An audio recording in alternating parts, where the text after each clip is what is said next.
The 23rd verse of the Tao Te Ching. Quote, "To talk little is natural. Fierce winds do not blow all morning. A downpour of rain does not last the day. Who does this? Heaven and earth.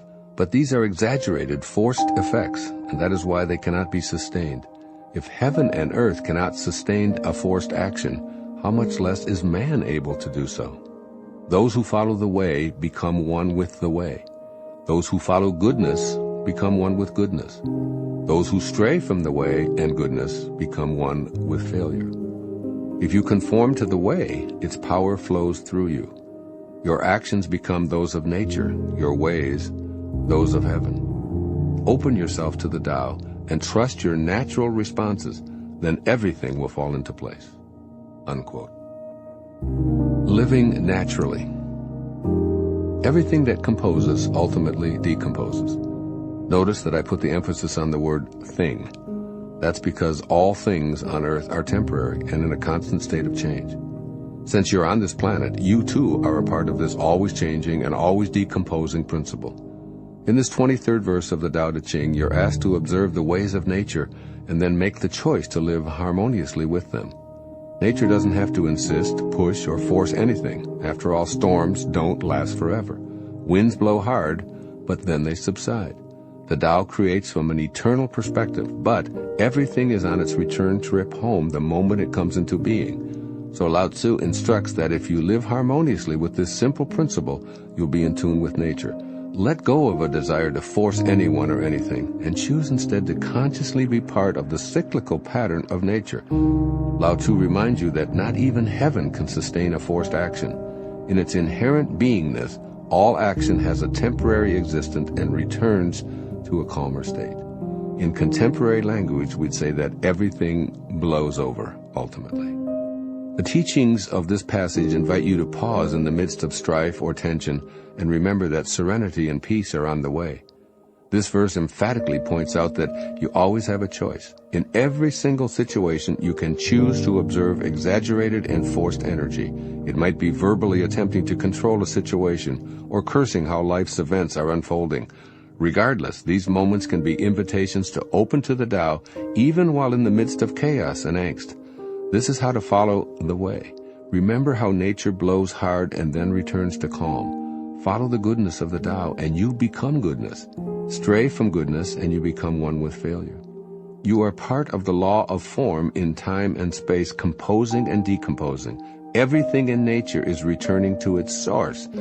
The question is, do you wish to participate consciously with this natural goodness, or would you rather spend your moments in anxiety and failure? The Tao response to this crucial question isn't within your ego, for it strongly believes in your ability to force things, to make things happen, or to be the person in charge.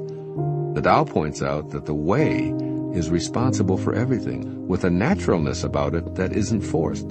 It reminds you that what seems so devastating in the moment is benevolent perfection in another moment. When you conform to the naturalness of the universe, you cooperate with this all-creating power that flows through you. Suspend ego-driven plans and instead participate in the power that created you. Allow it to be the guiding force in your life. Here's what Lao Tzu says to you through me from this 2,500-year-old perspective in this verse of the Tao Te Ching. First, change your life by actively observing nature's way. See how thunderstorms or fierce winds are temporary conditions that pass, instead of thinking of them as destructive or inconvenient events. When what seems like a forceful, uncomfortable situation arises, seek the natural cycle. Affirm, this is a temporary setback. I am going to release myself from having to be the person in control. Then observe what you're feeling, with openness to what is, in this moment. Remember that this is nature's method. Center your mind in a natural way, in perfect rapport with the patience of the universal Tao. And secondly, change your life by trusting your ability to respond naturally to the circumstances in your life.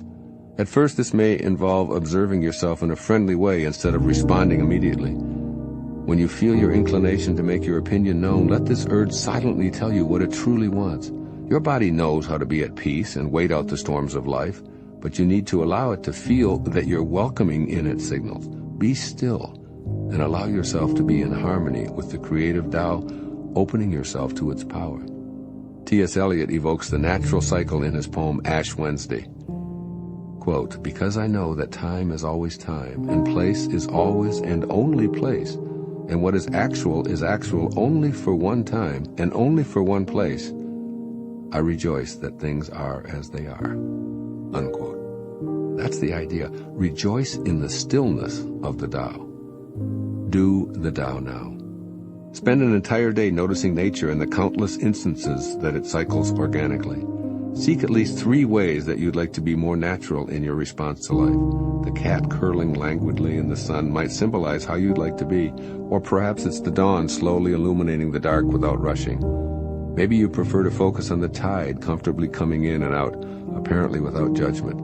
Find your symbolic images, whatever they may be, and invite their counterparts in the Tao to blossom within you.